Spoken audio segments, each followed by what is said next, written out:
Hi, everybody. Thank you very much, Megan, for the introduction. And thank you, the community, for inviting me to present my game. I'm very happy to be here. Thanks, everybody, for joining. I hope this is going to be a very useful discussion for most of you. I was invited to present my game, and I thought, okay, actually, I have presented my games quite often.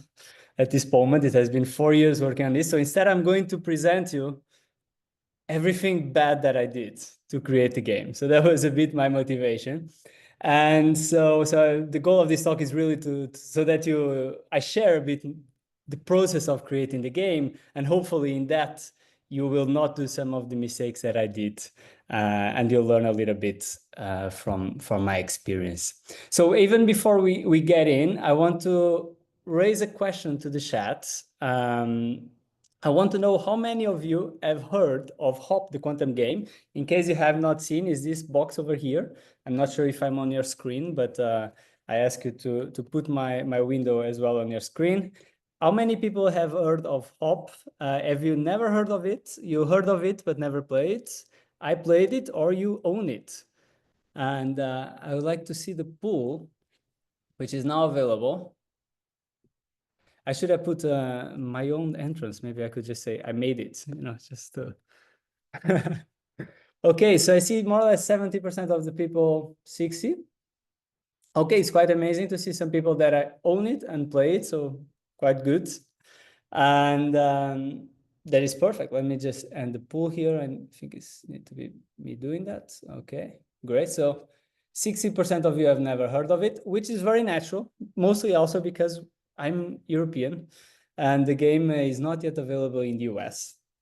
And actually, Hop was something that I did a little bit in parallel with my studies. So you are aware, I'm not a game designer. Okay, I'm a physicist by training. I finished my master's around end of 2019, and I was already, by the time of my master's, working on quantum physics, in particular spin systems. And this was something that I was working a lot. I really liked it. And that's why at some point I decided to start my PhD. And the first thing that I did in PhD was also spin systems. So you can see that there is a trend, even within quantum physics. I really like the topic of spin. Spin is this weird property that quantum particles have, because it's one of the first properties that actually can be in what's called a superposition. And so that can lead to quite nice effects when electrons, for example, move around and they interact. And so this was actually the topic of my PhD. And for your information now, I'm since the beginning of end of last year, I'm now working at MOF. I'm as a quantum developer. I'm actually creating games using quantum hardware. So right now I'm trying to release for mid of August kind of an obstacle course, which is generated on actual quantum hardware. But what I really want to talk about you today is the reason I'm here. So I created Hop, and we'll go a bit more into that timeline of that later, to demystify quantum physics. Ultimately, I used to have a lot of questions about what is that you're actually doing, because people don't really understand quantum, and it also has quite a, I don't know, very mystic vibe to it. And so people are like, what is that? I want to know more. And I had a hard time explaining to them. So I decided at some point to start creating my own game. And it ends up that it actually provides, we believe that it provides educators with a really nice tool that they can bring to the classroom and make tangible a topic that is so abstract as quantum physics. So we really love to use Hop not only as a board game for just simply playing, but also in the classroom as a tool for teachers and educators in general. And so much that we now released an educational kit, basically something that we provide to help anyone get started on how to bring Hop to the classroom. I will go a bit more into that later if I have time. So I want to first thing give you an introduction of what is Hop. okay? I have this video, it's whole video is 6 minutes. I'll just show the first 1 minute of the game.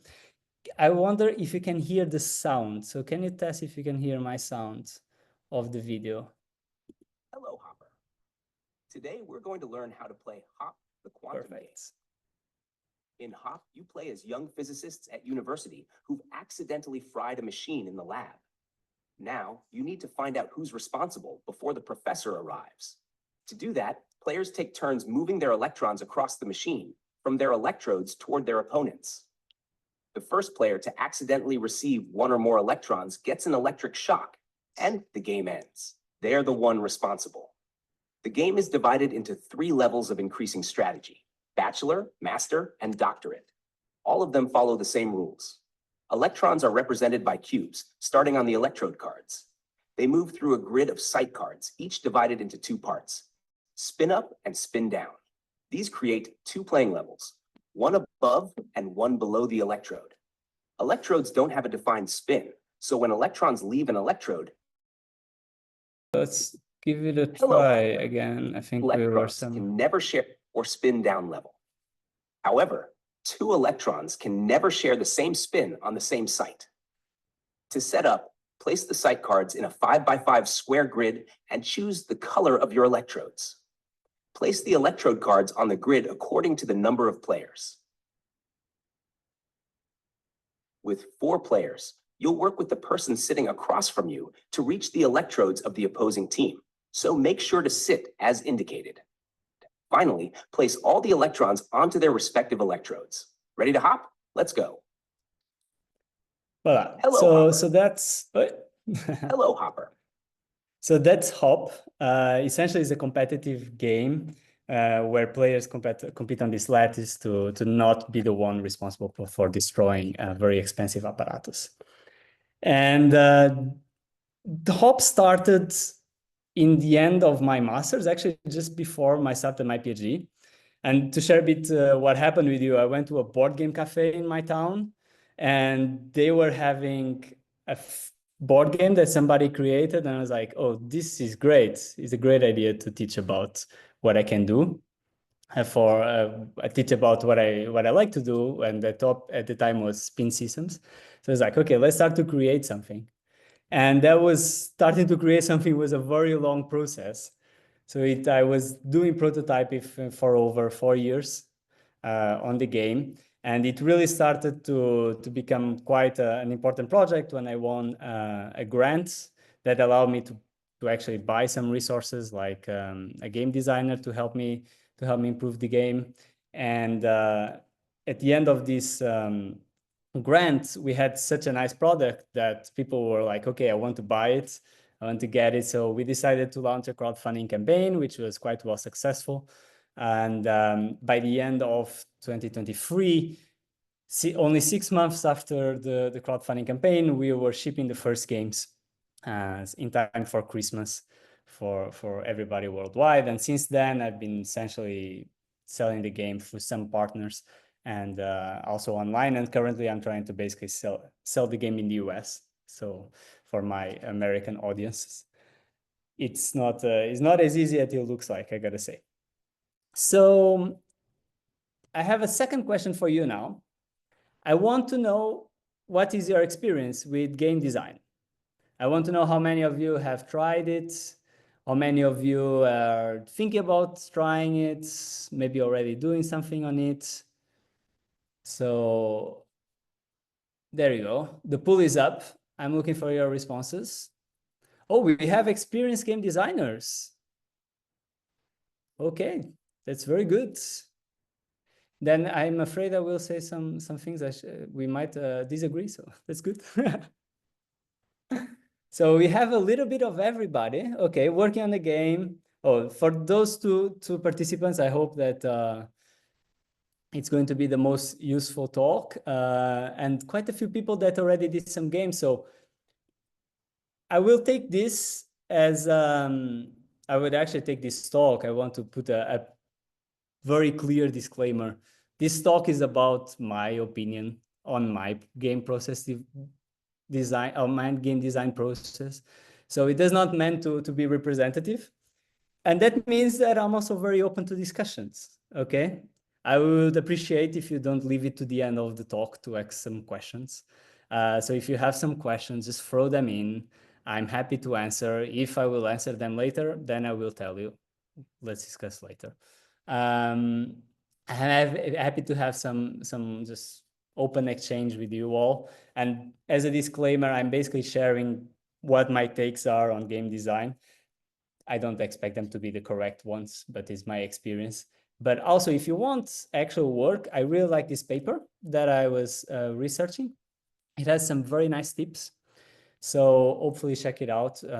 I guess the slides will also be shared so everybody can open the links a bit later. Very well. So one of the things, the first things that we typically have to deal with when designing a game is that we need to decide if you are going to first decide the theme of the game. For example, in my case, in the case of Hop, I knew that I needed to have a game about quantum physics. So I kind of went through this way. But alternatively, we can also, in general, in game design, start from some favorite mechanism or mechanics that you have that you really love. For example, now I attempted to create another game that I had the mechanics that I really liked, that I wanted to explore, which was a balancing mechanics. And then I tried to find a science theme that fitted it. So in general, there are these two approaches. Either you find the mechanics that fits the theme or the theme that features the mechanics. I don't think there's necessarily a good answer. Typically, I would like to just let you know that if you are in the process of creating a scientific game, then you are actually doing the hardest part, the hardest decision, in my opinion, which is to try to fit a mechanics to a theme. The reason is because the theme, specifically if it's a scientific one, I feel that is much more constraining. So finding a good mechanics that respects what we want to teach, it's quite a hard task. This is actually not what happens mostly in professional game development. Typical people have ideas of mechanics and then they just find the theme that fits them best. And so they have a bit of an easier task, but as science aficionados here, we have to go the hard way. That means that we usually have a lot of mechanics that can actually kind of fit into one theme. And I really want to highlight is that you have to think that each mechanics is going to highlight a different part of the theme. But that does not mean that you should pick a lot of mechanics when choosing a game, okay? So I think this is one of the first mistakes that people tend to do. They tend to have very over-complex games with very different mechanics. Hop, for example, has 2 mechanics in it.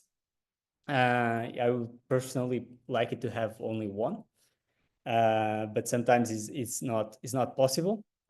So try to, when you're thinking about choosing which mechanics is best, pick the theme, the part of the theme that you like the most, that you want to really need to explain, and this will probably only have 1 mechanics that works really well with it. And focus on that and try to keep it as constrained as possible, because having a lot of mechanics, I don't particularly appreciate in board games. I think it ends up being a bit overcrowded, specifically in science games where people need to learn something from it. If you are lacking ideas for mechanics, there is a random game idea website that is really nice. You just go there, you generate some you just generate a game pitch, and it will automatically generate a new game with some mechanics. That means that you might usually have to rerun the dice a few times before you get something that you like, but it's a perfectly valid source of ideas, and I really liked using it to create some games. So it's quite something, a resource that I really like to share. That said, you might, for example, usually come up with some really nice idea that you like. So I want to share with you that Hop, as you saw in the presentation, is a competitive game.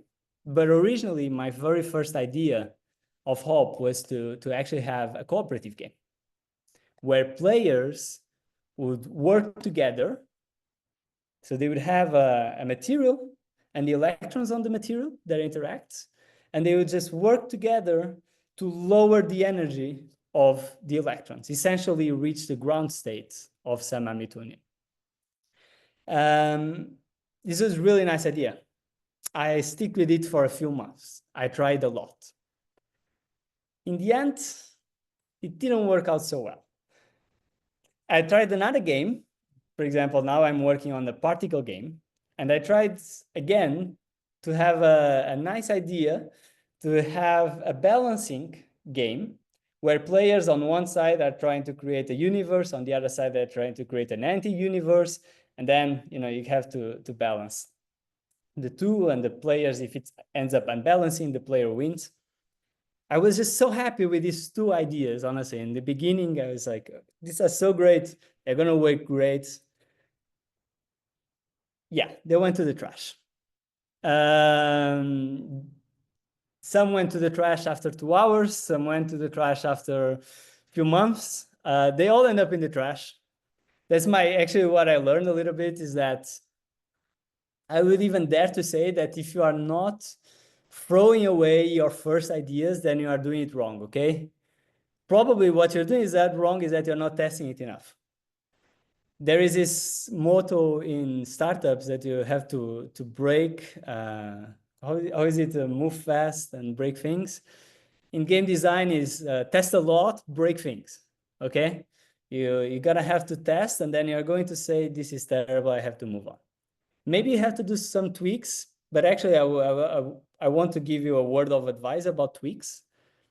What I found is that if you are very focused on tweaking some idea, we might not have an open enough mind to choose a better idea. So perhaps you are tweaking a lot.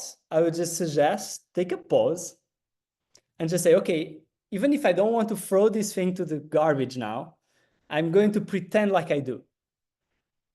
Make the effort of throwing to the trash and just say, I'm going to come up with a whole new idea. And hopefully that idea might be even better.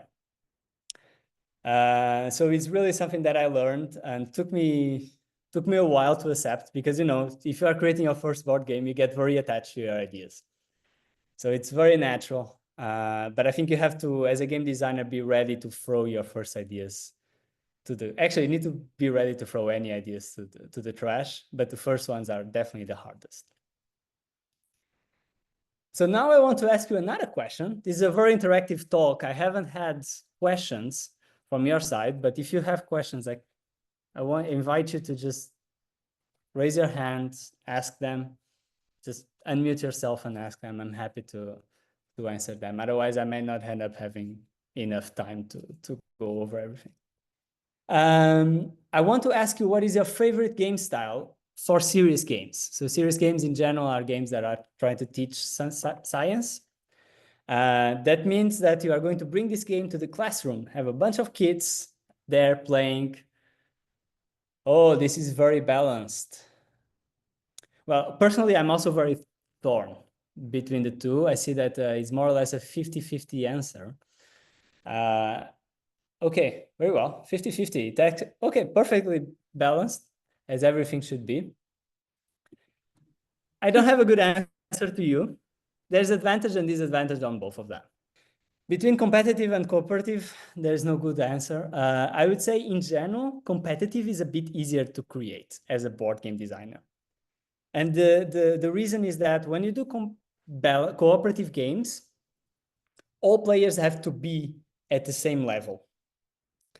But at the same time, you don't want them to all do the same thing, right? Because otherwise, why do you have multiple people? You want them to be, in principle, maybe they have each his own special power. Maybe, you need to make something different. And so I find it a bit harder to balance cooperative games. That's also the reason why there are not so many cooperative games. Okay, it's really because it's actually difficult to make. But also, for example, in the testing phase, you need to have usually more players. So that makes it a bit harder to test as well. And I find that competitive games are definitely my jam. all the games I've done so far are competitive. I haven't managed to get a cooperative game to work and be nicely balanced. So it's something I want to try, but I haven't been able to get there. Also, in general, when you have competitive games, it's a bit easier to focus. You basically have to get to focus on how one player plays. Whereas when you are competitive games, you have to focus on how all the players play with all the other players. So there's a lot more interaction, making it a bit harder. I also tends to have typically longer gameplays times. That is not always necessarily true, you know. It's a bit my feeling. I think that both of them have advantage as serious games. I find that students, they love to compete with each other. They really love to say, I won, you lost. And so I think that's a great motivation. Honestly, when you're in the classroom, students want to learn. So, you know, you give them a motivation to win. And if they win, they want to learn more. So that's good. But at the same time, I've had situations, for example, with Hop, where you were in the classroom and then you have a player which is extremely competitive, and they try to go ahead and get ahead of the other players. So maybe there's one player which is not so interested, some student which is not so interested in physics, and they may feel a bit left behind. So cooperative games are definitely on that side a thumbs up. They are good to have everybody involved. I want to just say two suggestions if you are developing your games right now. A lot of mistakes I've seen with some science games. For competitive games, people tend to forget that players are not playing in a bubble, okay? It's very easy to develop a board game where you are like, okay, I have my game, I'm my board here, I'm focusing on how to win, and I don't care about what the other players are doing. This, for me, is not a good game design, specifically if you are trying to have a serious game. You want to have everybody involved. So you need to really ask yourself, okay, is my game capable of playing completely by myself? If yes, then you probably don't have enough interactions, player interactions. So I really suggest to try to add players interactions whenever it's possible in the game design. You don't want to make it too complicated. It's not a cooperative game, but still players should at all times in a competitive game be aware of what the others are doing and need that information to win. I think it's quite important. And for cooperative games, the main mistake I see is that sometimes, you know, players end up being, okay, I'm not very powerful. You know, my coworkers have much more, you know, maybe they have a special character with more powers, and I'm here doing nothing. So I feel like I'm not actually competing.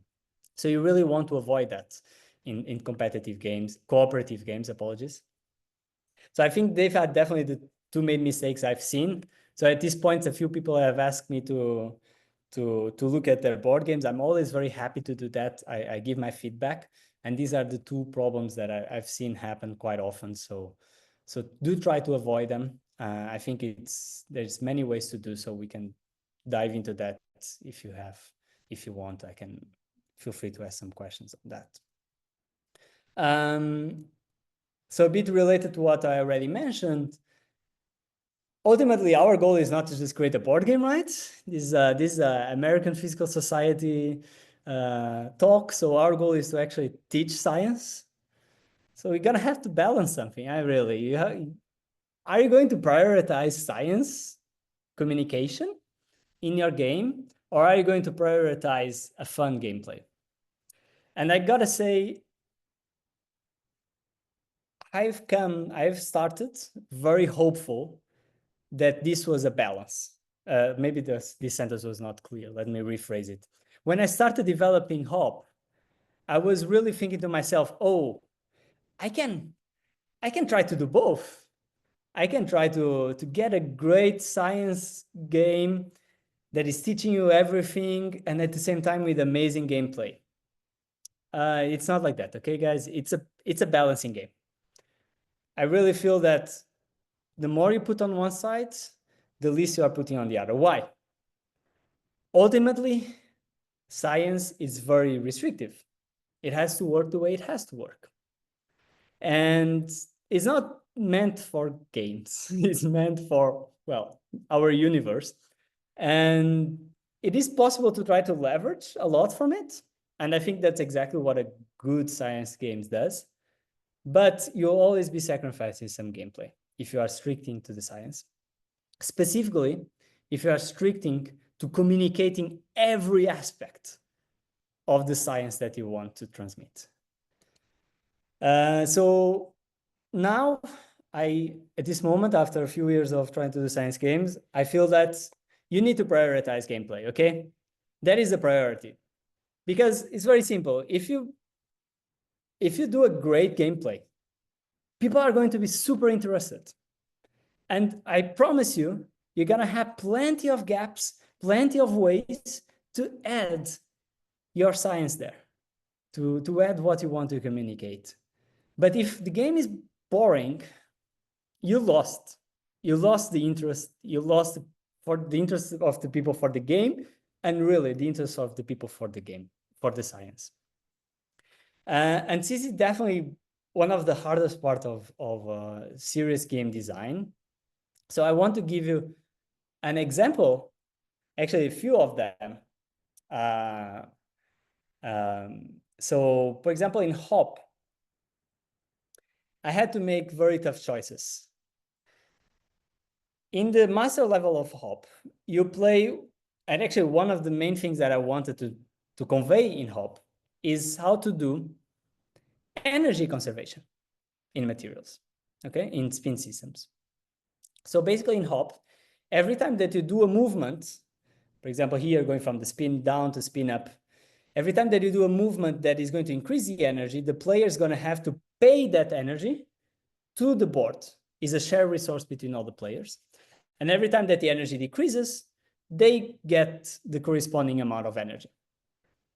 Now, if you want to know how much energy you change, and you are a physicist like me, the first thing that you do is that you compute your Hamiltonian before the play, and you compute your Hamiltonian after the play.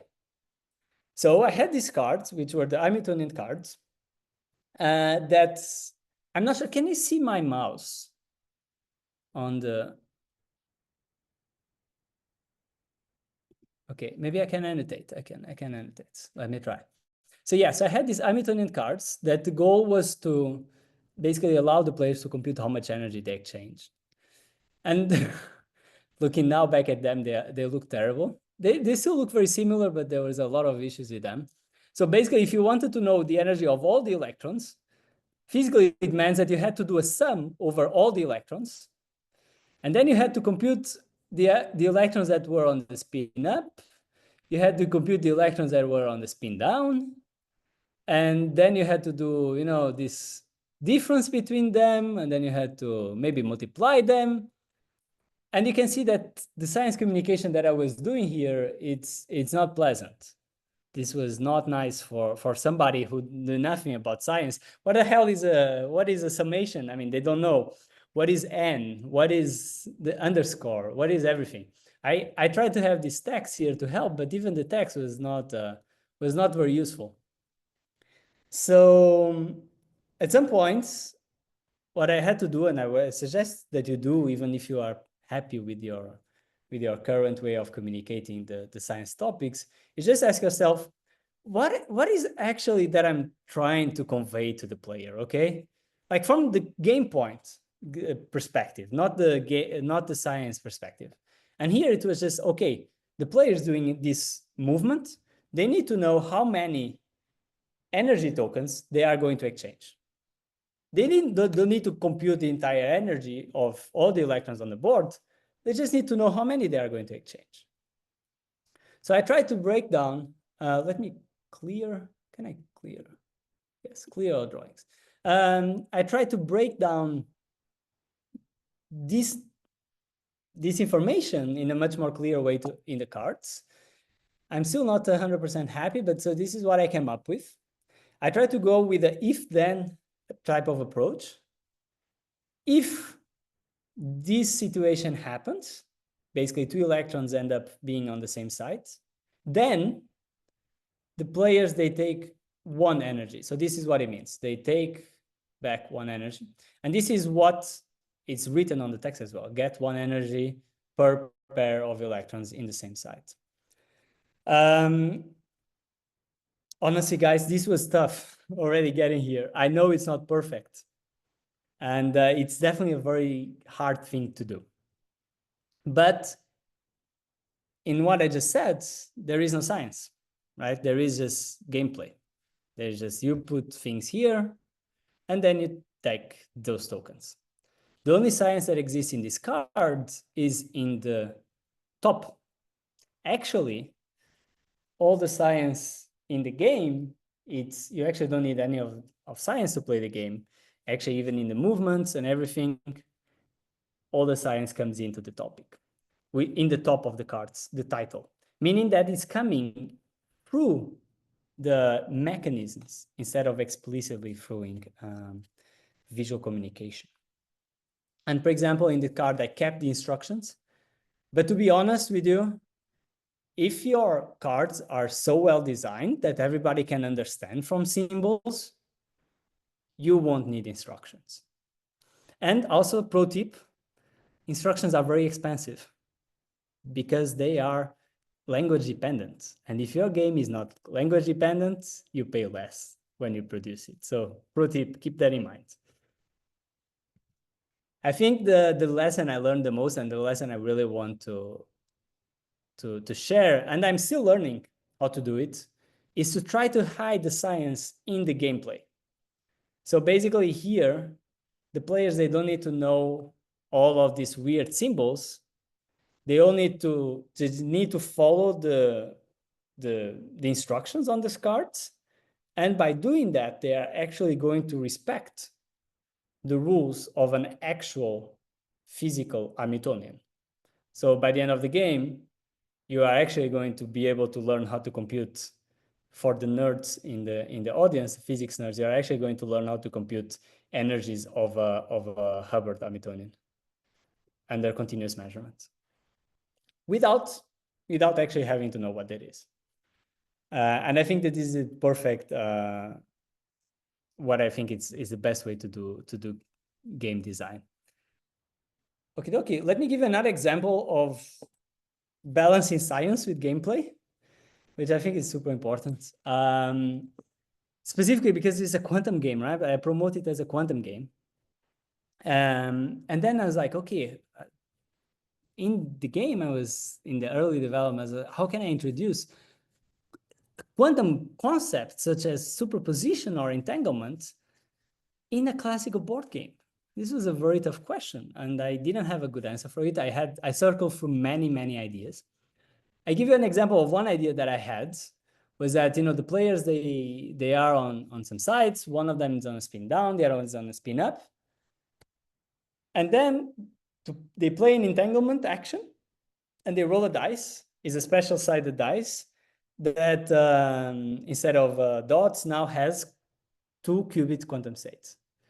And on this dice, it comes out that now the electrons are both going to be on the spin down. And so the player then gets to decide how to replace them as long as both are on the spin down, because ultimately electrons are indistinguishable in the game, although they have different colors. I'll get to that later. Player gets to decide this. So this was one of the ideas that I had to how to make the game, how how to introduce entanglement in the game. I didn't like it. And so my proposal now today is the following: to have a bit of an interactive session. We are going to split everybody into groups of 3, and I'm going to give you 6 minutes to come up with your own take on how to introduce either superposition or entanglement into the game. It can be through the idea of movement. It can be through the idea of, balancing the energy. It's very free. What I propose is that we just take 6 minutes, and then one person in the group. I actually proposal, maybe it might be even a bit better. If you want to just write one sentence on how this works, and then you put it in the chat. it would be good to see what you come up with. And then I'll share with you how I actually did it in the game. I end up going with one solution. I end up going with a defensive move. So it was actually a bit closer to what I heard in one of the groups talking. So basically you have one electron that you can choose to place in a superposition. So you place it in the middle of the two, and then is in a superposition state. You can move it around as long as you don't require to know what its spin is, okay? And it remains in superposition until you need to know what's the spin, okay? So for example, in this case, in the GIF, there is another electron which is going there to the spin down, and this collapses the superposition. The collapse of the superposition is not done randomly. It's done by the choice of the player. So this is something that I don't like so much, but it fits well into the theme of the game that there is no randomness in the game. So I really focus more on other quantum aspects of quantum physics than necessarily the randomness in the game. So I didn't want to introduce it just for this particular action. So in this case, the player chooses, which means also from a gameplay perspective, that the player that spent enough money to get this superposition is actually sure to benefit from it, which is something that is not so obvious if you do randomness. So yeah, that was my solution. Maybe it's not the ideal one. If you want, make up your own when you're playing the game. Give it a try. You can create the cards and put a blank card, write down what you want, and play with it. It's a very flexible game for that. Let me just say something about, for example, this choice of not being random. It's not scientific, right? It's not what happens in quantum physics. Quantum physics, in this case, if you put in a superposition, it will be random according to some distribution. As a serious game designer, at some point, you cannot do everything, okay? There's only so much you can do. This case, okay, it's not. What you going to do about it?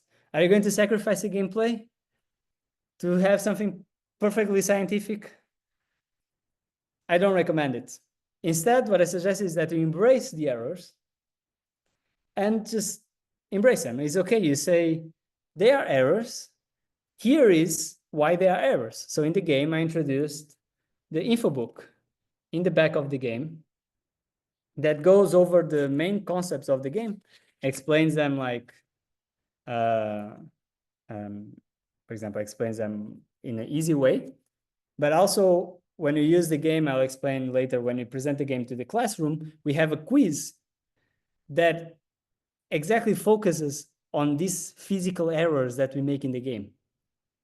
So we highlight them. And I think that's a great way to just accept that you cannot do science with games. You gotta just teach and motivate science with games instead. And you gotta find a nice balance. So embrace those errors as a teaching opportunity, as educators, as teachers, to say, well, where is the game breaking down? So this is something to do. I'm actually quite happy with it. I think it's a perfectly valid way of teaching. And make sure that the game is indeed at the end very balanced. So now I want to dive a bit deeper into actually building your prototypes, because hopefully you are super excited into making a board game by now, and you want to start getting hands on the dough. I would say there are 3 phases of prototypes, and I really recommend that you follow them. The first one is just pen and paper. So you really just, this is what I'm doing now with the new game. You just get a piece of paper, draw the things, cut them out, use them. You may see on some website that people suggest that you just go with these to people and just have them test it. I don't suggest it personally. I feel that, in every relationship that we have, there's only so much attention that we can ask from other people. So bring something a bit nicer to them, okay? Leave this phase to test with yourself.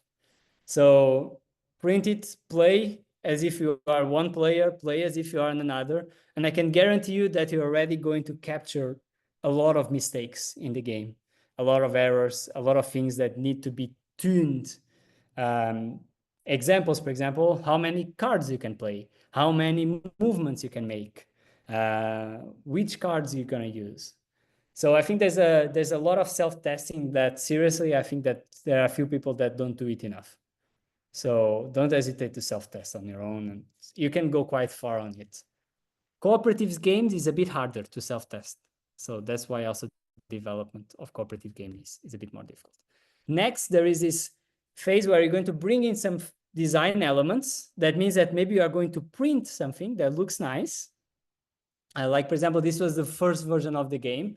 You can see there's already a few elements there. There's even the logo that I already designed and actually didn't change much. Sorry, guys. Let me just go over. So you can see that this is what I was saying. You see, I place the electron in a superposition, and then when the other one goes, now they cannot go. Okay, very well. This you did not lose much. Pen and paper, design elements. This is what the first iteration of the game looked like.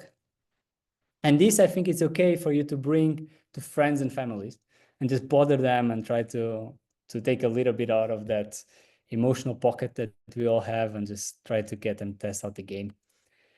And then when you are ready and have some of these nice, cute things, it's okay to go to some small scale printer and ask it to print. I will share with you in a second how to do that. It's actually quite easy.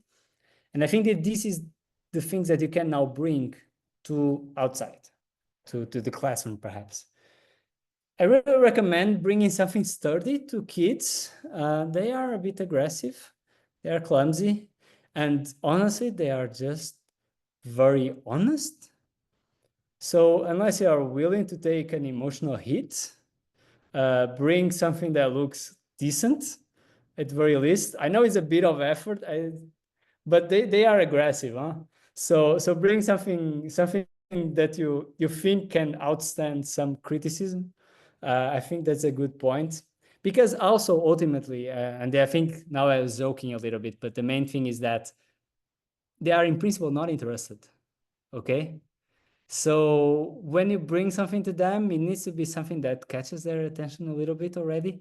It cannot be too prototype.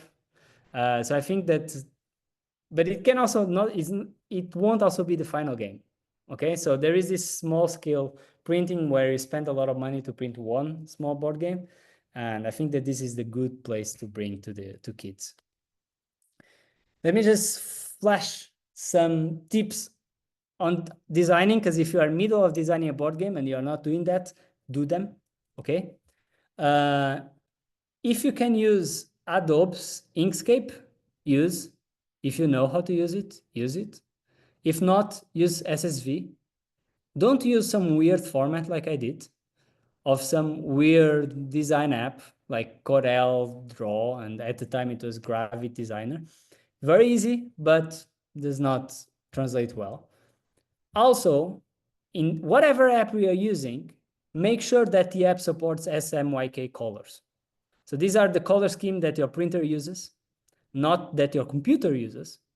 So, and they look different, and they look very different. So save yourself some time. Do everything is SMYK colors, not RGB, okay? Don't bother to get template images. This comes later, okay?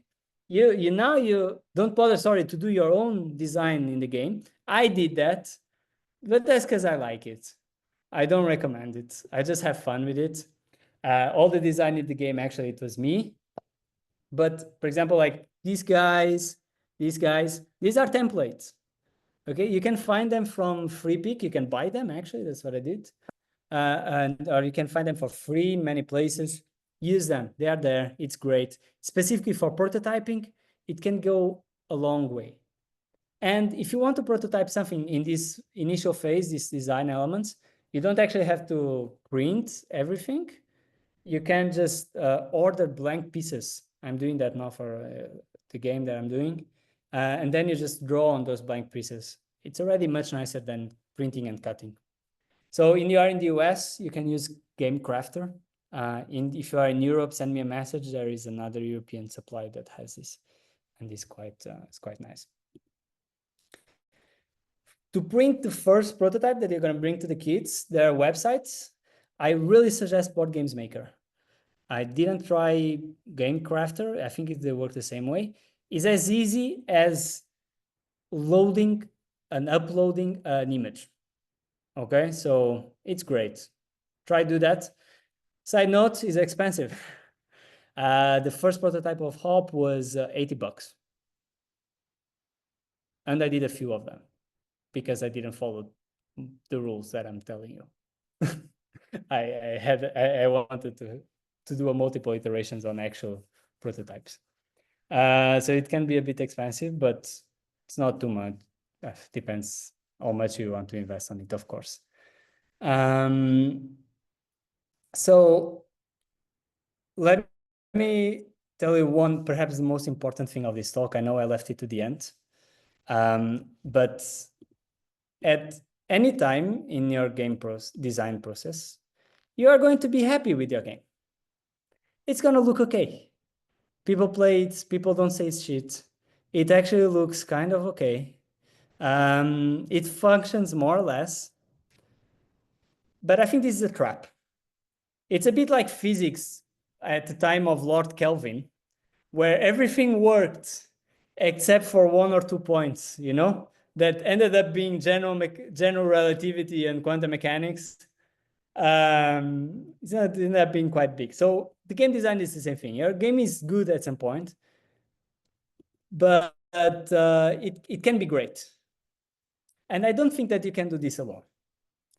Because probably at this point, you are so deep into your game that it's actually hard to see the overall picture. I think that this is the time to, and this is not about testing the game, okay? When you go test the game, you are going to test the game with people that are players. This is the time to bring to other game designers, to people who can give you a bit of a more relevant feedback. So this is what I did. I actually hired Daniel from La Rose de Joux, and we revisit the game. At the time, I can share, these cards, these special cards and the movements, they were randomly picked from a pile. And it was happening that sometimes the game was taking 5 minutes and sometimes the game was taking 1 hour. I couldn't find a way of balancing it. And so Daniel came and then he introduced this mechanism where, you know, there is no randomness. I was not taking cards from a pile. Everything was there for all the players. And it really changed the way that the game went. And now I'm much more happy with it. And I couldn't have done it alone. So either you hire somebody or you go talk with somebody to give you a very honest feedback. I'm very happy to do this. I've done this. I'm happy to, if you want that, I love giving criticism. And the same goes usually for the design.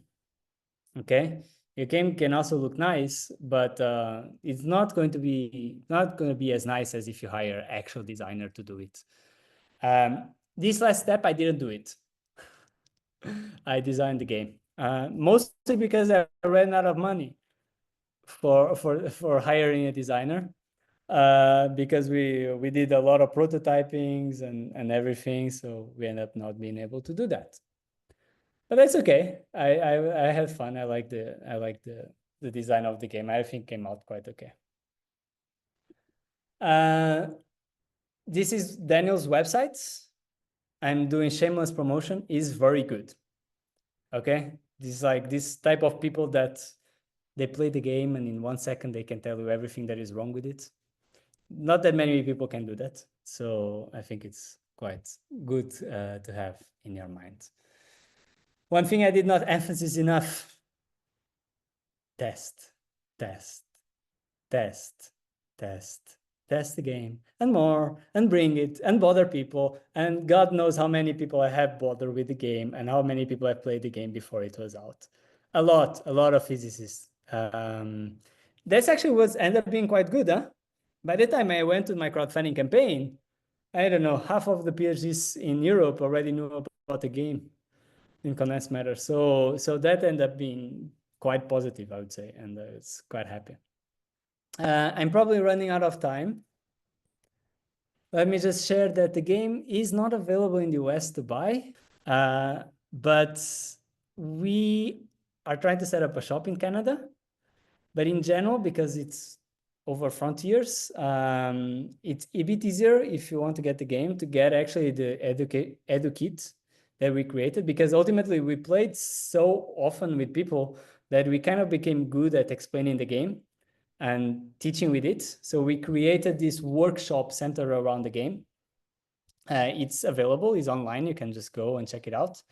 And to complement that, if you want to get the edu kit, you get 12 copies of the game, but also you also get a PowerPoint version of the quiz that is in the workshop, and also some support on actually how to present the workshop. So that is kind of it. I think I have spoken too long. I'm happy if you have any questions. If not, thank you very much for your time.